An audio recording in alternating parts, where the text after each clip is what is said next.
Welcome everybody to the seasonal diet, eating what our ancestors ate when they ate it like we were evolved to do. We have a special video for you all today, another one about an old Norse pagan holiday, but this one has to do with the spirituality, but even more so it has to do with the food and the kind of switch in the diet that happens at this time of year. So this holiday in Scandinavia we call Pinse, a Christian holiday that was actually on May 28th last week, but as always these things have a much older pagan origin. So we think that it was originally celebrated 40 days after Walpurgisnacht, which is going to bring us to June 9th this year in just a couple days. So Vegard Solheim in his book calls this day Skóklafallsdagr, which basically means the day that you take off the plows from the horses.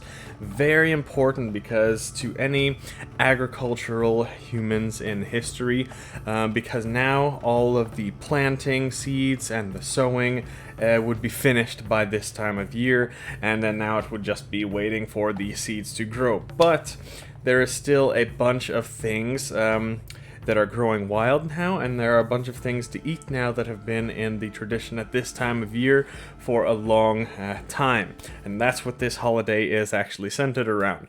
So we're coming into the abundant summer months now, in the northern hemisphere at least. So the period of little food in the winter and spring is done now, even in the far north of Europe. So we would traditionally be fasting and not eating a lot of meat throughout the spring specifically, but now is the time to get some meat in our diet. Fish being the main thing.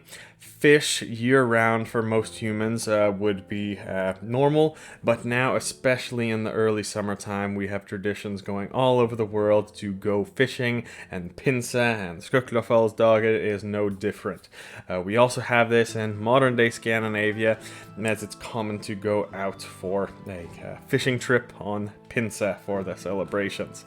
Also, there are usually some fishing regulations that get lifted at this time of year, after the winter and spring when fish start to return from the seas up through the rivers and the lakes. Not all fish, but most fish, this is true. So if your ancestors, even if they weren't coastal people, they would have had access to some fish inland through the rivers and lakes that people would have lived nearby. So in my hometown in Norway even, you're actually not even allowed to fish in the river there before the 15th of May, I believe it is this year. But it's different depending on where you are, so check the regulations depending on where you are. Either way, this is a great time of year to catch those freshwater fish, and they are going to be in great season right about now. Also, it's been a big tradition for Pinse, Skóklafallsdagr, and just in general at this time of year, it's been a big tradition to eat calf steak, or veal.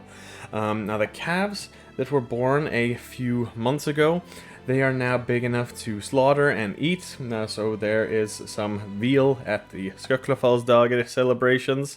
I don't support this, by the way. I don't like eating baby cattle myself, just saying that in human history we all had a tradition of eating veal at this time of year.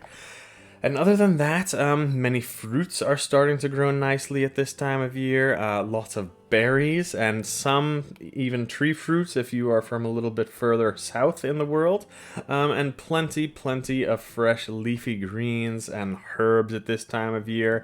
And in the next couple of weeks, especially leading up to the solstice, it has been a big tradition of harvesting these herbs and drying them and even keeping them around your house to ward off evil spirits and bring on some positive spiritual effects for the coming year. Herbs like this would include mugwort, St. John's wort, things like that, sage. Also, as you can tell, these are not very Christian things to hang them up to dismiss bad spirits. These practices go back to long before Christianity. And other than the food that I spoke about, we have a couple other little traditions for Skóklafallsdagr. You can make an oath of bravery, toasts like this type of thing. We have so many records of it coming back from the pre-Christian tradition, going all the way back to the Germanic times of the Germanic tribes. So this is a great time to make an oath of bravery, and also certain herbs that are in season right now, like thyme, parsley, bay leaves. These things even go back to ancient Greek paganism, and they are associated with bravery and victory. And again, they are all in top season right now, so this is a very, very cool time of year.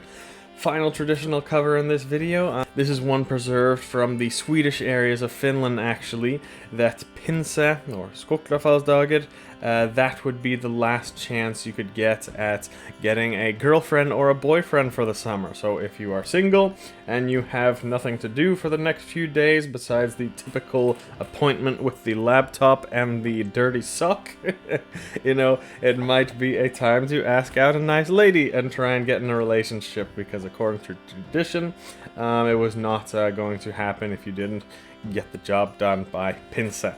So that's all. I hope you enjoyed. If you're new to this channel, you can follow for education on what foods our ancestors would have had at certain times of year, and occasional little pagan holiday videos like this. But that's all for today. How about you guys? Any traditions for this time of year? Do you do anything for Pinse or Pentecost, where it is where you come from? Any recipes or local traditions at this time of year? Let us all know in the comments.